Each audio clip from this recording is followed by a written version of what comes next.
bukan mengganti kurikulum. Ini namanya adalah pendekatan pembelajaran mendalam. Jadi bukan berubah kurikulum. Kurikulumnya masih sama, kurikulum Merdeka. Lanjut.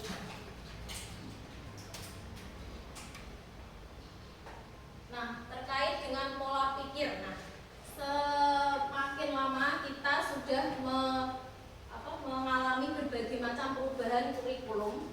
Nah, dari kurikulum yang Bapak Ibu guru senior dengan yang kami di depan ini mungkin sudah mengalami beberapa banyak perubahan. Dari mulai yang saya alami itu dari kurikulum 98, CBSA, KTSP, K 2004 ya. Terus ada lagi K13 dan kurikulum Merdeka. Nah, untuk perubahan pola pikir ini, nah jika kita mengalami perubahan sewaktu-waktu, nah pikiran kita akan ikut mengikuti perkembangan. Berbeda dengan pikiran yang tetap atau fixed mindset. Nah, mindset ini tidak mau mengalami perubahan, jadi dia tetap teguh dengan apa yang dia dapat sebelumnya tanpa mau merubah sesuatu. Nah, untuk mengawali kegiatan pagi hari ini, saya mempunyai lembar. Nah, untuk kita melanjutkan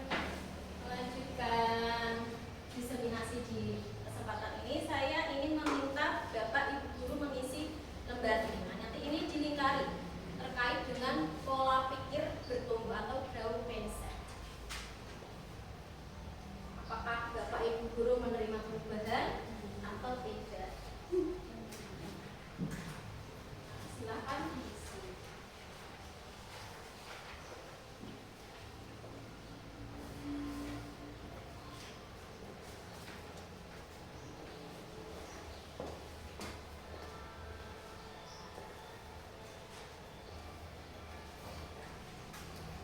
Kasih ini ada petunjuknya dilingkari. Nah, mana pernyataan yang sesuai dengan pendapat Anda masing-masing. Misalnya nomor 1, kemampuan Anda adalah sesuatu yang sangat mendasar yang tidak banyak dapat Anda ubah lagi. Nah, misalnya saya sangat setuju, berarti yang dilingkari spot 0. Kalau saya tidak setuju, berarti yang dilingkari 2 atau 3. Setelah diisi dilingkari semua, nah nanti di total di bawah grand totalnya itu dari yang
Sudah bisa menemukan jumlah totalnya Bapak Ibu?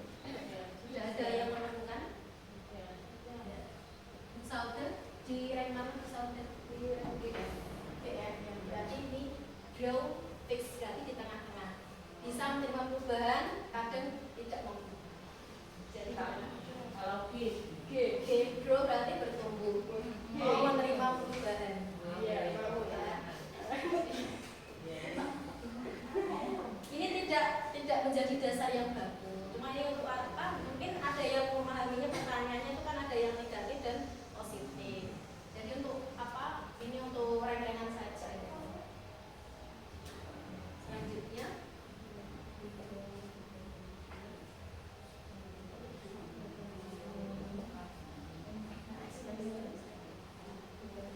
nah di sini ada salah satu studi kasus misalnya ya. Dina ini adalah siswi kelas 3 di sebuah sekolah dasar di sini. Ia merasa kesulitan memahami pelajaran IPAS. Setiap kali guru memberikan soal latihan atau percobaan, Dina cenderung diam jika aktif bertanya dan sering mengatakan aku memang tidak bisa mempelajari IPAS atau aku nggak sepintar teman-teman lain. Saat ulangan harian, nilai Dina ini selalu di bawah rata-rata kelas. Guru sudah berapa kali mencoba membantunya dengan penjelasan tambahan, tapi Dina tampak enggan mencoba ulang atau memperbaiki pekerjaannya. Ia merasa bahwa nilai rendah adalah bukti bahwa IPAS bukan untuk dirinya. Ketika teman-temannya berdiskusi atau eksperimen, Dina lebih memilih menjadi pengamat pasif dan hanya mencatat. Ketika ditanya oleh gurunya, Dina menjawab, saya takut salah, nanti malah diketawain. Dan kalau sudah nggak bisa ya mau gimana lagi Bu? Nah biasanya kan siswa seperti itu. Nah kira-kira nih dampak pola pikir Dina terhadap proses belajar dan motivasinya itu bagaimana menurut Bapak? Ada motivasi atau enggak kira-kira? tidak ada motivasi, Tidak ada motivasi, tidak mau berkembang, anak itu terlalu fokus di pikirannya, dia tidak mau berubah. Nah, itulah dampaknya anak itu mungkin terpengaruh dari mindsetnya sendiri. Anak itu tidak mau berubah dan tetap melakukan apa yang dia senangi. Misalnya tidak mau, ya tidak mau. Jadi dia tidak mengalami, tidak mau berubah. Nah, apa yang bisa dilakukan guru untuk membantu mengubah pola pikir Dina? Nah, misalnya ini, menurut pendapat Bapak atau Ibu, bagaimana salah satu kiat untuk mengubah pola pikir Dina itu bagaimana? Memberikan dorongan dalam bentuk apa, misalnya? Kata-kata yang seperti apa? Atau mungkin, kamu sebenarnya bisa Dina, berusahalah sedikit lagi.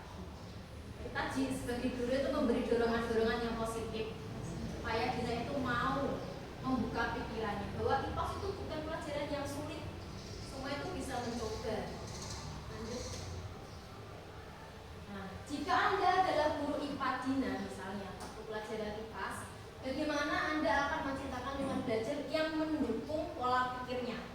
Mungkin saat itu pelajaran itu banyak materi, jadi guru menyampaikannya hanya di kelas. Mungkin misalnya saja. Nah, Dina itu pengennya membuka wawasan pikiran yang baru. Kita coba mendorong anak untuk keluar melihat lingkungan sekitar. Tergantung materi yang disajikan oleh guru ya. Lanjut.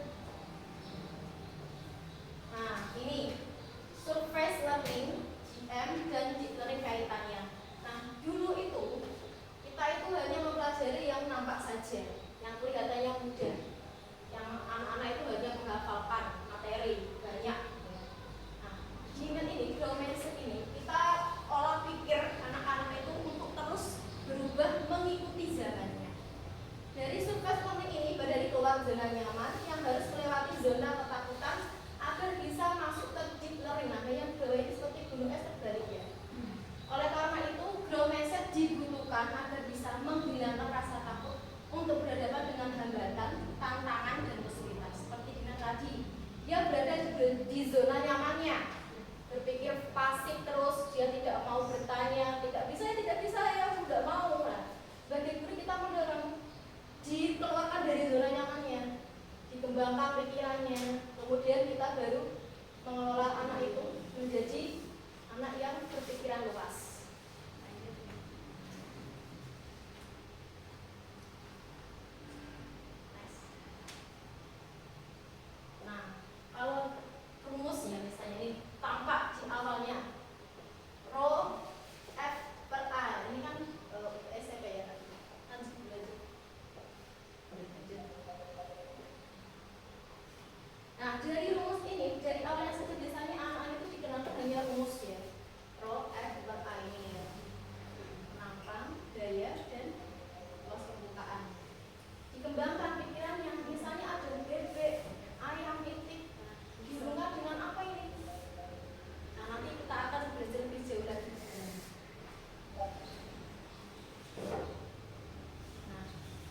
pikir dari pikiran kita sendiri itu adalah segalanya.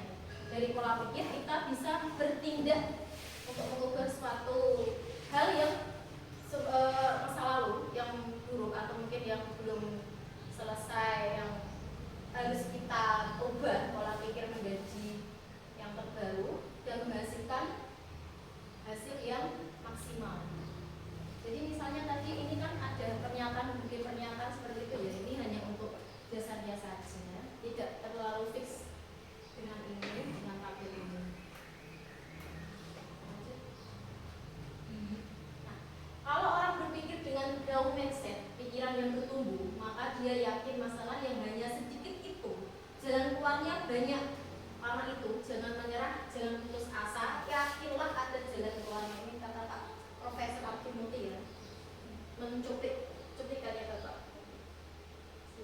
Nah, sekarang kita masuk ke konsep dan kerangka pembelajaran mendalam. Jadi ini kulitnya dulu. Next. Pembelajaran mendalam, definisi dari pembelajaran mendalam.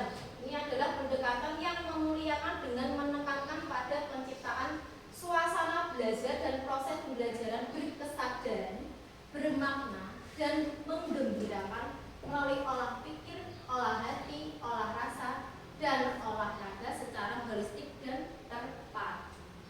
Jadi di sini ada yang namanya kata-kata ini, memuliakan. Jadi kita tuh seperti anak ini manusia dengan manusia. Jadi kita harus memuliakan satu sama lain. Kita memuliakan anak sebagai mana mestinya, anak juga memuliakan guru-gurunya. Di sini ada namanya berkesadaran,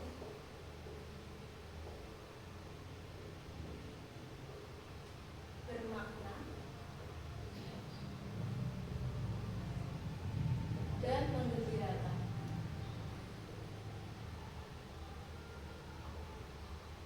Nah, ketiga ini merupakan prinsip dari pembelajaran mendalam.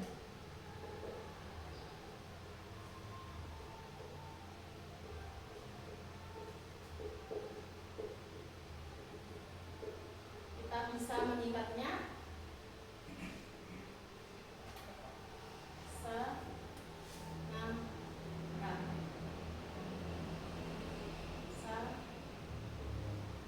Sa-nya itu berkesadaran, na itu bermakna, ra-nya itu menggembirakan.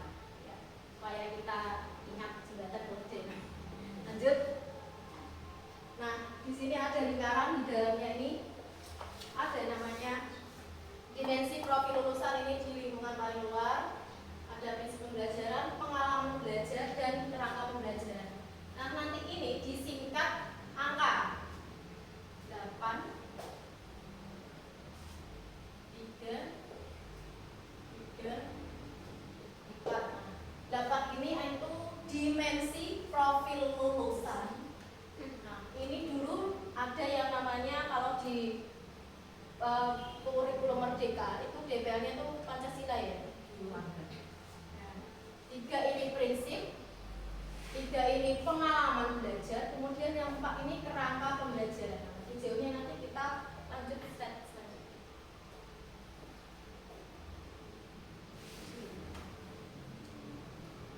Nah, ini tadi pembelajaran mendalam, memuliakan. Dalam penerapan pembelajaran mendalam, semua pihak yang terlibat saling menghargai dan menghormati dengan mempertimbangkan potensi, martabat, dan nilai-nilai kemanusiaan. Nah, jika ada anak yang misalnya dengan gurunya itu kurang ajar, nah itu bukan termasuk memuliakan. Jadi kita sesama anak dengan guru itu saling memuliakan. Nah, ini sanara disingkat ya, untuk diolah pikir hati rasa raga mewujudkan yang namanya profil, dimensi profil lulusan. 8-nya nanti dijelaskan lagi nanti di slide selanjutnya. Lanjut. Nah, ini 8-nya ini hampir sama dengan profil pelajar Pancasila, cuma ada tambahan kesehatan. Pertama yaitu ada keimanan dan ketakwaan terhadap Tuhan Yang Maha Esa, hampir sama seperti profil pelajar Pancasila. Kemudian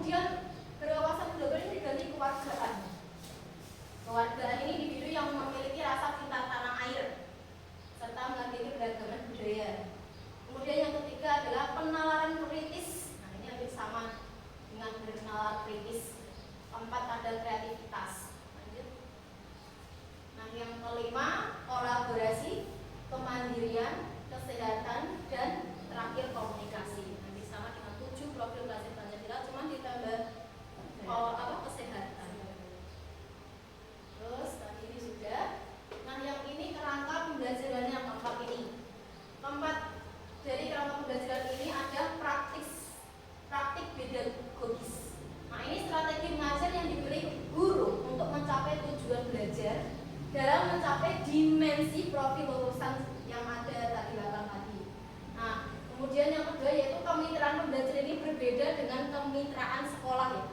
Jadi dalam pembelajaran ini kita membutuhkan mitra pembelajaran seperti contohnya guru di luar misalnya dari luar sekolah yang guru profesional, guru seni atau mungkin guru agama bisa dilibatkan. Nah, ini sama seperti lintas mata pelajaran dan mitra profesional. Pendidikan ini memindahkan kontrol pembelajaran dari guru saja menjadi kolaborasi bersama. Jadi kita bisa mengundang misalnya waktu mata pelajaran PPKN ada tentang Pancasila. Nah, kita bisa mengundang bisa berbinsa gitu ya, ketika Kamtibnas. Nah, ya. Kemudian yang ketiga, lingkungan belajar. Nah, di mana kita dapat mengolah lingkungan belajar ini. Guru bisa belajar tidak hanya di ruang kelas saja, namun kita bisa memanfaatkan lingkungan sekitar. Nah, yang pemanfaatan digital ini opsional. Mengingat kita daerah dari Sabang sampai Merauke ada yang belum ada internetnya. Jadi ini hanya opsional. Bisa dimanfaatkan boleh lebih baik. Kalau belum ada mungkin dimanfaatkan untuk internet atau mungkin listriknya ada yang belum kekurangan, hanya opsional saja. Nah, ini ya tadi penjelasannya ya. Praktis pedagogis ini berkaitan dengan metode model pembelajaran yang harus kita terapkan dalam pembelajaran. Nah, yang sering digunakan untuk rencana pembelajaran mendalam ini yaitu biasanya inquiry, problem based learning, project based learning. Nah, tuh pengajarnya atau bisa menggunakan STEM, Science, Technology, Engineering, dan Matematik. Nah, ini sesuai dengan mata pelajaran yang disajikan. Lanjut. Nah, kemitraan pembelajaran tadi sudah saya jelaskan, boleh di lingkungan sekolah atau di luar sekolah. Dan ini masyarakat bisa terlibat tokoh-tokoh masyarakat. Lanjut. Untuk lingkungan pembelajaran yang mendukung tadi bisa menggunakan selain ruang kelas, bisa menggunakan ruang konseling, lingkungan sekolah yang ada di sekitar. Next. Nah, ini pemanfaatan digital tadi ya.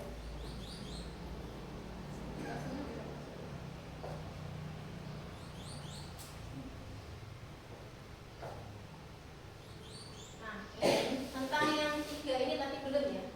Prinsip dan pengalaman pembelajaran mendalam.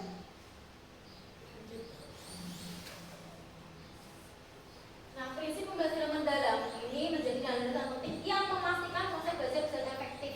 3 prinsip tadi yaitu berkesadaran, bermakna, dan menggembirakan. Nah, ini saling melengkapi, jadi tidak boleh ada yang terlepas ya. Lanjut. Nah, berkesadaran. Nah, ini kita menciptakan kenyamanan tadi dalam belajar, fokus, konsentrasi, dan perhatian, kesadaran terhadap proses berpikir, kesempatan berpikir untuk menentukan pilihan dan memilih alasan atas pilihannya.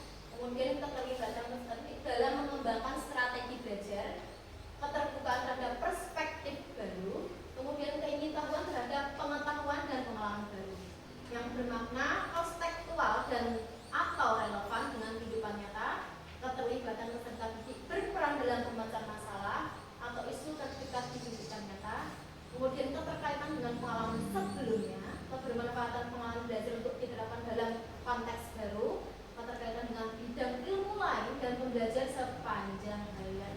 Nah, ini harus ada maknanya setiap kali melakukan pembelajaran. Kemudian menggembirakan yang tidak kalah penting ya ini yaitu siswa harus gembira. Nanti diselingi speaking atau nanti anak-anak diajak ke lingkungan yang bisa menggembirakan bagi anak-anak misalnya lingkungan belajar interaktif, aktivitas belajar yang menarik, minat dan saya ingin tahu, menginspirasi, tantangan yang memotivasi, tercapainya keberhasilan belajar, kemudian memberikan ruang untuk para paksa kreativitas sesuai dengan bakat minat dan perkembangan. Nah, ini ada satu momen, momen namanya. Jadi kita sewaktu memberikan pelajaran, anak itu langsung oh jadi itu ya Bu ya, maksudnya seperti itu. Kita pancing-pancing dengan cerita atau tentang satu masalah, nanti anak itu oh seperti itu, gitu. Momen namanya. Lanjut. Nah, ini waktu alternatif ya, ini waktu kegiatan awal misalnya latihan stop, kemudian membacakan cerpen misalnya yang humoris, inspiratif, mendongeng, musik instrumental bisa, musik yang menerangkan jiwa misalnya, kemudian menyekolahkan bersama, relaksasi, memberikan waktu untuk berbincang dan dialog dengan yang menarik. Ini dialog pembelajaran. Lanjut. Nah, ini beberapa contoh kegiatan bermakna. Jadi siswa jika terlibat dalam suatu pembelajaran, ya. Lanjut. Nah, ini ada lagi yang menggembirakan. Nah, ini waktu anak-anak terlihat mengantuk, kita sertakan ice breaking untuk kegiatan di luar pembelajaran yang melibatkan anak secara langsung supaya mereka itu lebih senang. Nah, untuk pengalaman belajarnya dilakukan secara bertahap untuk mencapai level pendekatan pembelajaran mendalam. Ada pengetahuan esensial, aplikatif, nilai dan karakter, kemudian pendalaman pengetahuan, kemudian diregulasikan. Nah, di sini ada 3 pengalaman belajar. Yang pertama yaitu siswa mulai memahami. Dari memahami dia mengaplikasi, dari mengaplikasi dia merefleksi. Oh ya seperti itu nyatanya terjadinya apa. Lanjut. Nah, di tahap memahami, serta didik ini aktif mengkonstruksi pengetahuan agar dapat memahami secara mendalam konsep atau materi dari berbagai sumber dan konteks. Pengetahuan pada fase ini terdiri dari pengetahuan esensial, pengetahuan aplikatif, dan pengetahuan nilai dan karakter. Dengan pendekatan aktif dan konstruktif, jadi tidak hanya menerima pengetahuan secara pasif, sehingga membentuk fondasi pemahaman yang menjadi dasar untuk mengaplikasi pengetahuan dalam situasi kontekstual atau tahap selanjutnya.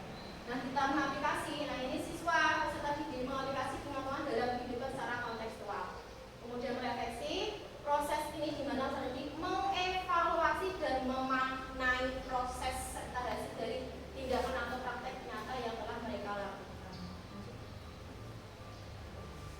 Nah, untuk membuat suatu tujuan pembelajaran itu kita memerlukan yang namanya, kalau dulu namanya taksonomi Bloom. Nah, kalau di sini the solo taxonomy ya, structure of observed learning outcomes ya. Di sini ada tahap-tahapan. Dan tahap pertama itu prestruktural, unstruktural, multikultural, ya, relasional dan ekstensif abstrak ya. Di sini ada kalau dulu yang C1, C2, C3, C4, C5 yang terakhir mengaplikasikan. Lanjut. Nah, pengalaman belajar. Nah, pengalaman belajar dalam ini dimulai aspek memahami yang relevan dengan taksonomi Solo tadi. Nah, ini ada deskripsinya. Kalau dulu taksonomi itu mencipta, mengevaluasi, menganalisis. Nah, kalau taksonomi Solo itu berpikir abstrak yang mendalam. Masuk di pengalaman belajar PM itu merefleksi. Nanti kita membuat gambaran ide. Nanti kita tunjukkan di PPT saja. Lanjut. Nah, ini kita memahami, ini ada pengetahuan esensial, aplikatif, dan nilai dan karakter. Karakteristiknya menghubungkan pengetahuan baru dengan pengetahuan sebelumnya, menstimulasi proses berpikir secara kritik, menghubungkan dengan konteks nyata dan atau kehidupan sehari-hari. Nanti dilanjutkan di akhir aja. Lanjut. Nah, contohnya ini guru menggunakan video interaktif, kemudian mendiskusikan dengan murid, kemudian apa membuat peta konsep tentang energi di sekitar. Nah, kita terakhir dari aplikasi. Nah, ini ada contohnya dari pendalaman pengetahuan apa, kemudian karakter yang diciptakan. Contohnya murid melakukan observasi sederhana di rumah atau sekolah, mencintai alat yang menggunakan energi dan sumber energinya. Ini bisa dilakukan secara virtual. Nah, ini tahap terakhir dalam pengalaman belajar yaitu merefleksikan. Contohnya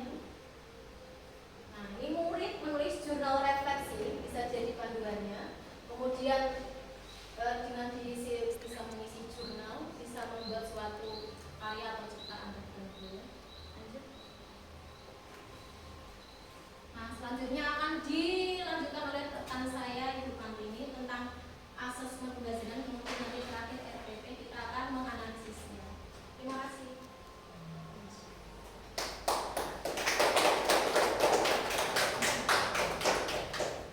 Baiklah Bapak Ibu guru, saya akan melanjutkan tadi rekan saya Bu Lucy telah panjang lebar menjelaskan tentang pembelajaran mendalam. Untuk saya melanjutkan ke bagian asesmen pembelajaran mendalam.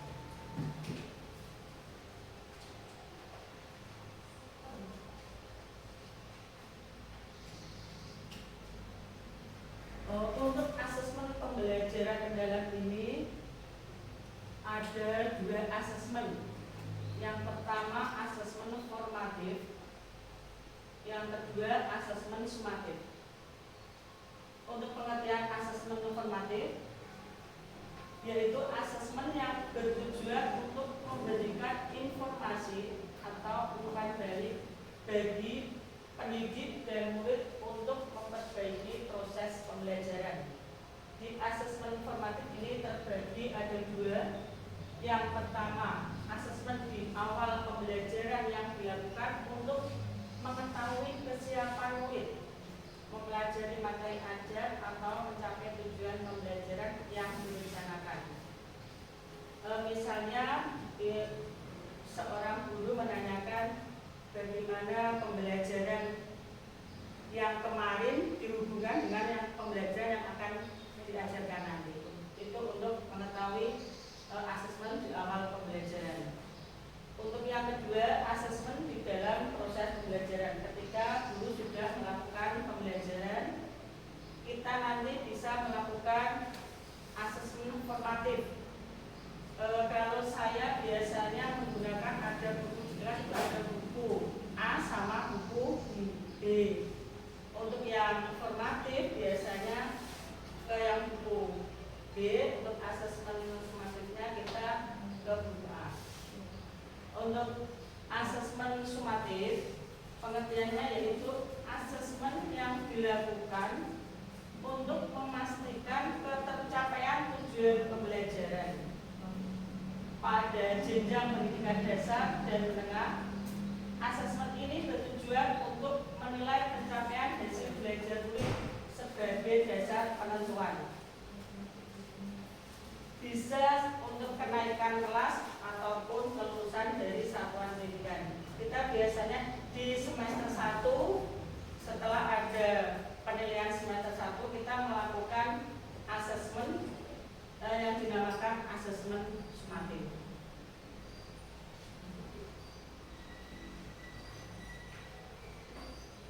Asesmen pada pembelajaran mendalam. Yang pertama penilaian formatif. Di situ ada dua. Yang pertama asesmen as learning dan asesmen for learning. Untuk penilaian sumatif ada assessment of learning. Pengertian dari asesmen as learning yaitu asesmen untuk merefleksi diri murid dan refleksi proses pembelajaran.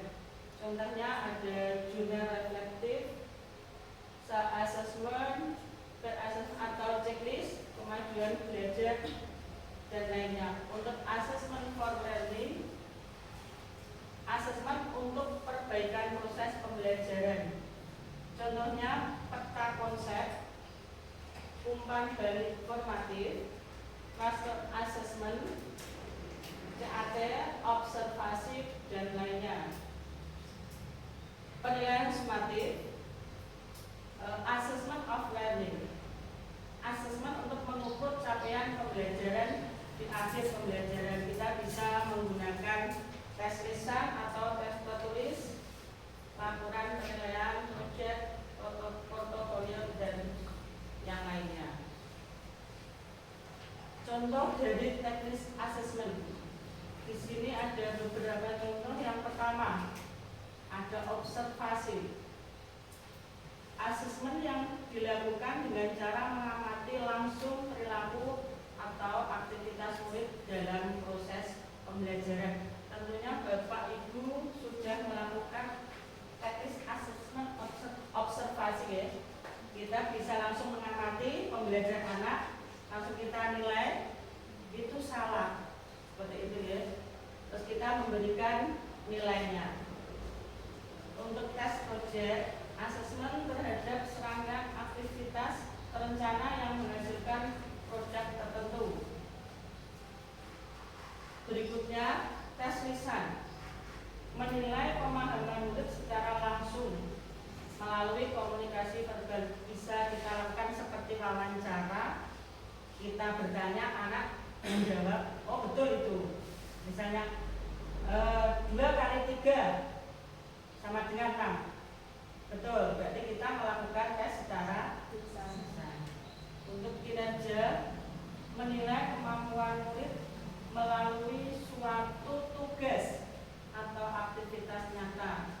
Biasanya terkait keterampilan proses. Kita memberikan tugas ke anak membuat suatu keterampilan. Biasanya ini tugas di rumah, ya, membuat hasil karya anak. Tes tertulis, menilai pemahaman konsep melalui soal tertulis. Bisa berupa pilihan ganda, isian, atau uraian. Sering Bapak Ibu melakukan tes tertulis di akhir semester.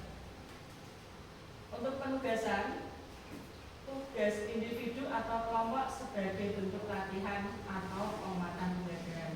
Setelah kita melakukan pembelajaran, kita bisa memberikan tugas itu secara individu ataupun kita buat berkelompok. Penilaian diri, murid menilai pekerjaan atau perform teman menggunakan rubrik yang disepakati. Berarti antara teman satu dan satu menilai, yang satu menilai hasil pekerjaannya dan murid yang satu menilai hasil pekerjaan temannya yang lainnya. Berarti antar siswa dan siswa. Penilaian antar teman, murid mengevaluasi sendiri hasil dan proses belajar melalui belajar mereka berdasarkan kriteria tertentu. Berarti setelah dinilai, kamu ini hasilnya semisal baru 70, sedangkan yang satu bisa di atasnya. Portofolio, kumpulan dokumen atau karya murid yang menunjukkan perkembangan belajar dalam kurun waktu tertentu. Berarti pengumpulan portofolio biasanya dipajang di dinding hasil karya anak ya, portofolio, hasil tugas ditaruh di pajangan kelas. Selanjutnya, ini ada beberapa instrumen asesmen. Yang pertama ada rubrik, checklist, catatan anekdot, grafik. Asesmen pada pembelajaran mendalam. Pengertian pengembangan asesmen pada pembelajaran mendalam yaitu asesmen formatif dan sumatif. Asesmen formatif perlu dikuatkan untuk memberikan umpan balik selama proses pembelajaran dilakukan secara bertahap dan berkelanjutan untuk mencapai level pembelajaran mendalam, mempertimbangkan 3 pengalaman belajar, yaitu memahami, mengaplikasi, dan merefleksi. Sedangkan asesmen sumatif dilaksanakan untuk mengetahui capaian pembelajaran secara menyeluruh. Jadi untuk yang asesmen formatif, jika ada anak yang di bawah KKM, kita bisa melakukan perbaikan, sedangkan anak yang sudah di atas KKM melakukan pengayaman. Yang untuk asesmen sumatif karena itu pencapaian di akhir, hasil terakhir itu untuk mengolah nanti di raport atau ijazah. Lanjutkan. Contoh teknik umpan balik. Di situ ada yang pertama ada klarifikasi, ada nilai, perhatian, saran, dan apresiasi. Untuk klarifikasi, kita ajukan pertanyaan klarifikasi. tingkatan yang kedua ada nilai. Kita bisa memberikan komentar atas kekuatan yang terlihat. Nilai yang didapat anak, kadang ada yang mendapatkan nilai yang kurang bagus. Kita memberikan suatu perhatian apa anak itu dimotivasi untuk belajar supaya nilainya lebih maksimal. Kita yang ketiga memberikan perhatian. Berikan komentar jika ada hal yang kurang sesuai atau kurang lengkap dan menjadi perhatian kita. Pada buku anak biasanya kita kasih komentar ya Bapak Ibu. Oh misalnya di anak rendah biasanya penulisan huruf masih banyak yang kurang.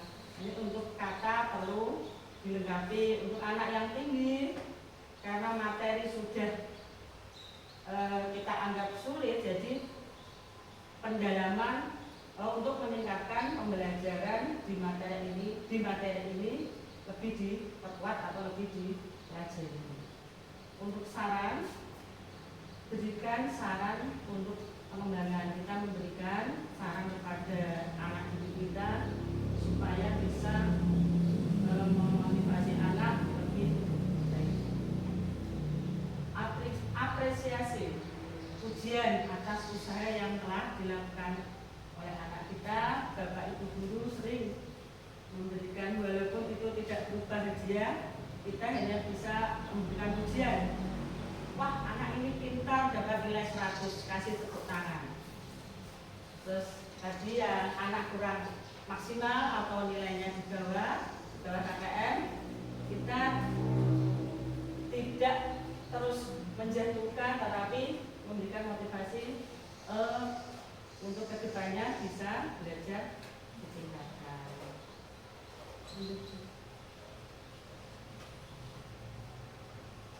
Selanjutnya perencanaan pembelajaran mendalam.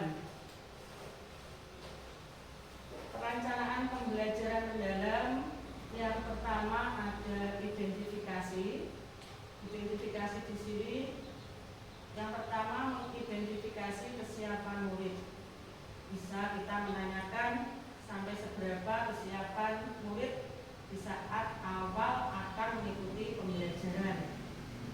Bisa mengasih ice breaking atau menanyakan apa hari ini kesiapan ya, sudah sarapan atau tadi ditanya sudah melakukan kegiatan di rumah membantu orang tua. Bisa untuk memotivasi anak untuk mengikuti pembelajaran di awal. Untuk yang kedua memahami karakteristik materi pelajaran. Yang berikutnya menentukan dimensi profil lulusan yang tadi sudah disinggung sama Bu Puji. Ada DPL, ada 8 dimensi profil lulusan tadi. Untuk yang kedua desain pembelajaran. Yang pertama menentukan tujuan pembelajaran. Sebelumnya kita terhadap anak menyampaikan apa yang nantinya kita sampaikan dengan kita memberikan petunjuk bahwa tujuan pembelajaran hari ini semisal mempelajari ekosistem atau semisal kita mempelajari tentang nilai pecahan dan selanjutnya. Yang B, menentukan kerangka pembelajaran, praktek pedagogis, kemitraan, lingkungan belajar, dan pemanfaatan digital. Untuk kemitraan pembelajaran ini tadi sudah disinggung Bu Puji juga, bukan kemitraan dalam hal dari mitra puskesmas atau komite, tetapi jika dari wali murid ada yang berprofesi dokter, dapat bisa menambahkan di sekolah untuk memberikan pengalaman yang sesuai. Untuk yang ketiga, pengalaman belajar. Merancang pembelajaran dengan prinsip berkesadaran, bermakna, dan menggembirakan. Berikutnya mendeskripsikan pengalaman belajar, memahami, mengaplikasi, dan merefleksi. Perencanaan pembelajaran mendalam yang keempat yaitu asesmen. Asesmen yang pertama bisa dilakukan pada awal pembelajaran. Untuk yang berikutnya asesmen pada proses pembelajaran, dan yang ketiga asesmen pada akhir pembelajaran. Perencanaan pembelajaran mendalam yang pertama tadi identifikasi, tadi sudah saya singgung untuk persiapan anak, dikasih ice breaking dan untuk memotivasi anak mengikuti pembelajaran kita. Mengidentifikasi kesiapan murid. Yang pertama, analisis pengetahuan awal. Guru dapat menggunakan pretest, diskusi awal, pertanyaan pemancing di awal sebelum kita melakukan pembelajaran. Untuk mengetahui pemahaman awal murid terhadap konsep yang akan dipelajari, lalu gunakan hasilnya untuk mengidentifikasi kesenjangan pemahaman yang mungkin dan menjadi hambatan dalam pembelajaran. Yang kedua, observasi dan refleksi. Bagaimana kita merespon pertanyaan terbuka, tantangan berpikir kritis atau tugas eksploratif. Perhatikan tingkat keterlibatan, rasa ingin tahu, dan kemampuan mereka dalam menghubungkan konsep baru dan pengalaman sebelumnya. Untuk yang ketiga, inventarisasi gaya belajar dan minat. Gunakan angket atau wawancara singkat untuk mengetahui gaya belajar dan minat murid. Guru dapat menyesuaikan strategi pembelajaran agar lebih relevan dan menarik bagi mereka. Selanjutnya, analisis keterampilan berpikir tingkat tinggi. Kita memberikan tugas berbasis pemecahan masalah atau proyek kecil untuk melihat sejauh mana murid dapat mengambil keputusan untuk menemukan solusi suatu permasalahan. Ini murid, kalau ini biasa kita terapkan di kelas tinggi karena di sini harus bisa mengambil suatu keputusan dan nanti kita bisa mencari permasalahan serta mengatasi solusinya. Yang kelima, konteks sosial dan emosional. Perhatikan faktor sosial dan emosional yang dapat memengaruhi kesiapan belajar, yaitu rasa percaya diri, motivasi, atau hambatan psikologis dalam pembelajaran. Gunakan pendekatan diferensiasi untuk menyesuaikan strategi pembelajaran dengan kebutuhan individu maupun kelompok. Dengan mengidentifikasi kesiapan murid secara komprehensif, guru dapat menyusun perencanaan pembelajaran yang mendalam, yang lebih efektif, memastikan bahwa setiap peserta didik mendapatkan pengalaman belajar yang bermakna, berkesadaran, dan menggembirakan untuk menyelesaikan tantangan. Mengidentifikasi kesiapan murid. Mengidentifikasi karakteristik mata pelajaran. Yang pertama, mengenali sifat dasar mata pelajaran, apakah menekankan konsep, keterampilan, ataupun karakter. Yang kedua, menganalisis kompetensi atau pengetahuan esensial dan aplikatif. Memastikan bahwa tujuan pembelajaran mendorong eksplorasi konsep, bukan sekadar hafalan. Selanjutnya, mengidentifikasi keterkaitan setiap mata pelajaran dengan kehidupan nyata agar peserta didik melihat relevansi pembelajaran. Kita sering melakukan bahwa itu mengaitkan antara pembelajaran dengan kesehariannya. Mengidentifikasi potensi mata pelajaran terhadap pencapaian 8 dimensi profil jurusan. Yang ketiga, memilih strategi pembelajaran yang mendorong murid merancang proyek, melakukan penelitian, atau menyelesaikan tantangan berbasis data sesuai mata pelajaran. Menentukan dimensi profil lulusan. Menentukan dimensi profil lulusan berdasarkan hasil identifikasi mata pelajaran, menerapkan prinsip pembelajaran mendalam yang bermakna, berkesadaran, dan menggembirakan untuk mencapai dimensi profil lulusan.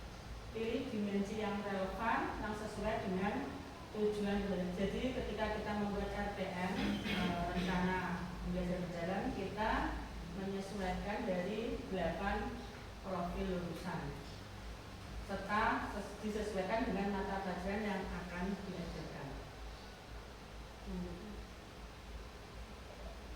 Yang kedua, desain pembelajaran. Kita sebelum pembuatan RPM tentunya membuat tujuan pembelajaran. Yang kedua, itu menentukan kerangka pembelajaran.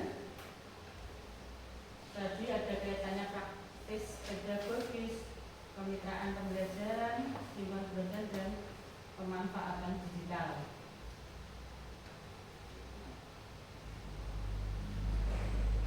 Desain pembelajaran.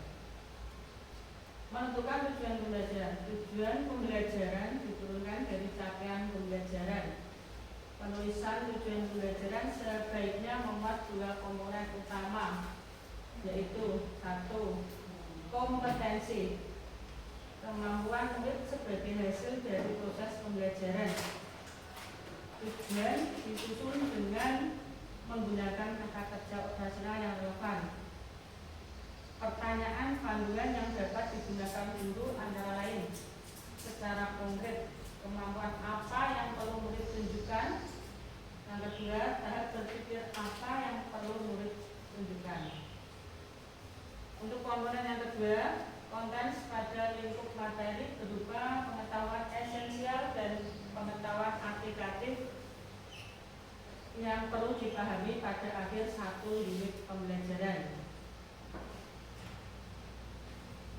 Kata-kata kerja operasional untuk taksonomi Solo itu ada tingkatannya, yang ini struktural, multistruktural, relasional, abstrak, luas. Untuk kata kerja diri struktural diantaranya ada menghafal, mengidentifikasi, mengenali, menghitung, mendefinisikan, menggambar, menemukan, memberi label, mencocokkan, menyebutkan, mengutip, membacakan, mengurutkan, memberitahu, menulis, dan meniru. Untuk tingkatan multistruktural, kata kerjanya klasifikasikan, jelaskan, daftar, laporkan, diskusikan, ilustrasikan, pilih, ceritakan, hitung, urutkan, buat garis besar, dan pisahkan. Relasional, menerapkan, memajukan, menganalisis, menjelaskan, memprediksi, menyimpulkan, meringkas, meninjau, mendebat, mentransfer, membuat rencana, mencirikan, membandingkan, mengontraskan, membedakan, mengatur, memperdebatkan, membuat kasus, menyusun, meninjau, menulis ulang, memeriksa, menerjemahkan, memparafrasekan, serta memecahkan masalah. Abstrak, luas. Contoh kata kerjanya: berteori, berhipotesis, menggeneralisasi, merefleksikan, menghasilkan, menciptakan, menyusun, menemukan, mengawali, membuktikan dengan prinsip dasar, membuat kasus, orisinil, memecahkan dengan prinsip dasar. PM dalam taksonomi pembelajaran ranah kognitif, di situ ada taksonomi Bloom, ada menciptakan, mengevaluasi, menganalisis, menerapkan, memahami, dan mengingat. Untuk taksonomi Solonya ada berpikir abstrak yang mendalam, relasional, multistruktural, unistruktural, prastruktural. Untuk yang pengalaman belajar PM, merefleksi, mengaplikasi, dan memahami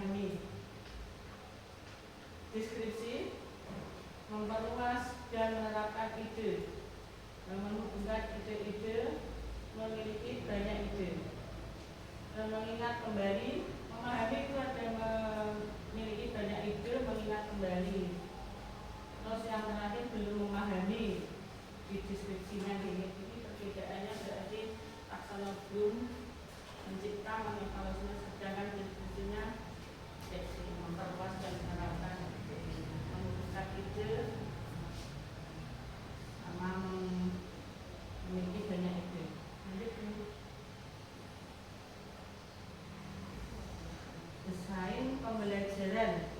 Ini kerangka pembelajarannya. Pada PN meliputi 1. Praktek pedagogis, memilih model pembelajaran yang sesuai strategi dan model sesuai untuk mencapai tujuan pembelajaran agar murid aktif membangun pemahaman mendalam. Kemitraan pembelajaran melibatkan berbagai pihak seperti guru lintas mata pelajaran, orang tua, industri atau komunitas untuk memperkaya pengalaman belajar. Yang selanjutnya, lingkungan pembelajaran menciptakan ruang belajar yang mendukung eksplorasi dan kolaborasi, baik dalam bentuk fisik, kelas interaktif, laboratorium, atau ruang kreatif, maupun virtual, forum diskusi atau platform LMS. Yang keempat, pemanfaatan digital menggunakan teknik seperti e-learning, simulasi, augmented reality, dan kecerdasan buatan untuk meningkatkan aksesibilitas, interaktivitas, dan personalisasi pembelajaran sesuai kebutuhan murid.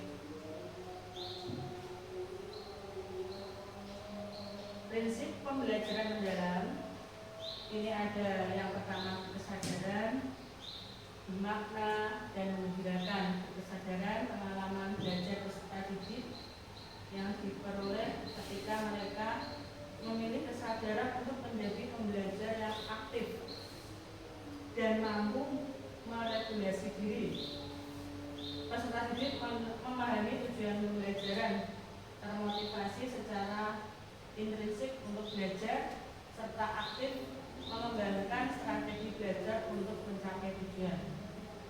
Belajar mendalam. Prinsip yang kedua yaitu bermakna. Peserta didik dapat merasakan manfaat dan relevansi dari hal-hal yang dipelajari untuk kehidupan.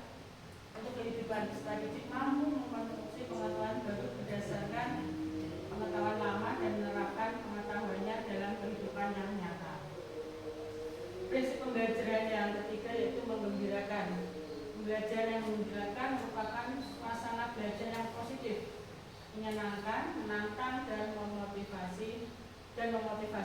Peserta didik merasa dihargai atau keterlibatan dan kontribusinya pada proses pembelajaran. Peserta didik terhubung secara emosional sehingga lebih mudah memahami, mengingat, dan menerapkan pengetahuan. Bagaimana menerapkan prinsip PN dalam perencanaan? Yang pertama, kesadaran diterapkan dengan merencanakan kegiatan yang memberikan kenyamanan peserta didik dalam belajar, fokus, konsentrasi, dan perhatian. Bermakna diterapkan dengan merancang pembelajaran yang kontekstual dan atau relevan dengan kehidupan nyata terkait dengan pengalaman sebelumnya. Bermanfaatan pengalaman belajar untuk diterapkan dalam konteks baru dan terkait dengan bidang ilmu lain untuk menjadi pembelajar secara hayat. Yang ketiga, menggembirakan diterapkan dengan memastikan bahwa proses pembelajaran berlangsung secara interaktif dengan aktivitas pembelajaran yang menarik, menginspirasi, menantang, dan memotivasi serta menunjukkan keberhasilan belajar. Pengalaman belajar dilakukan secara bertahap untuk mencapai level PN. Yang pertama, memahami, itu ada pengetahuan esensial, pengetahuan aplikatif, pengetahuan nilai dan karakter. Mengaplikasi, pendalaman pengetahuan. Memahami adalah peserta didik untuk aktif mengkonsumsi pengetahuan agar dapat memahami secara mendalam konsep atau materi dari berbagai sumber dan konteks. Mengaplikasi pengalaman belajar yang menimbulkan aktivitas peserta didik mengaplikasi pengetahuan dalam kehidupan secara konteks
coding atau kecerdasan artifisial. Nah, ini saya mencoba memanfaatkan melalui situs Cody AI.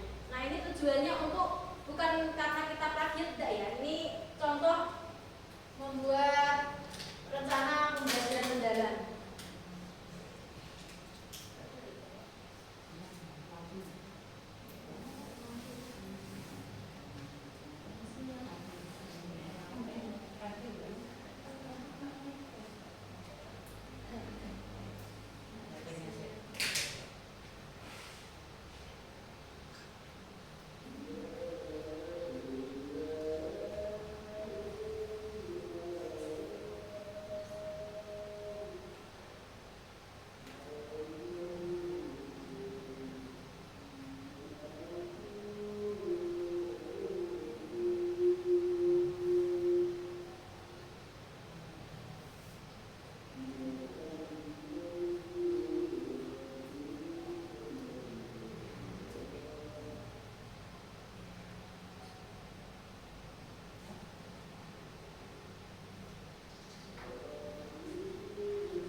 Saya tunjukkan dari situs Cody AI.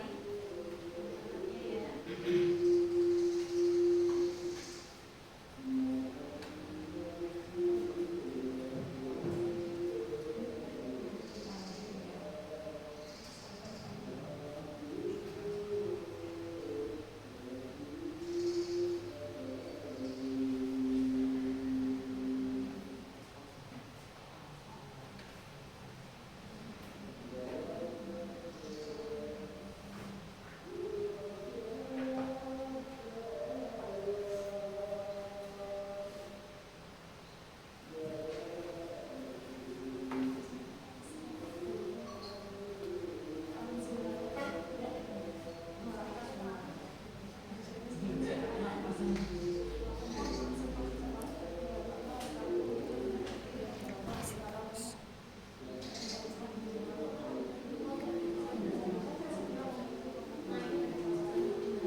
Langkah-langkahnya ini menyesuaikan metode apa yang kita pakai atau model apa yang kita pakai ya. Pada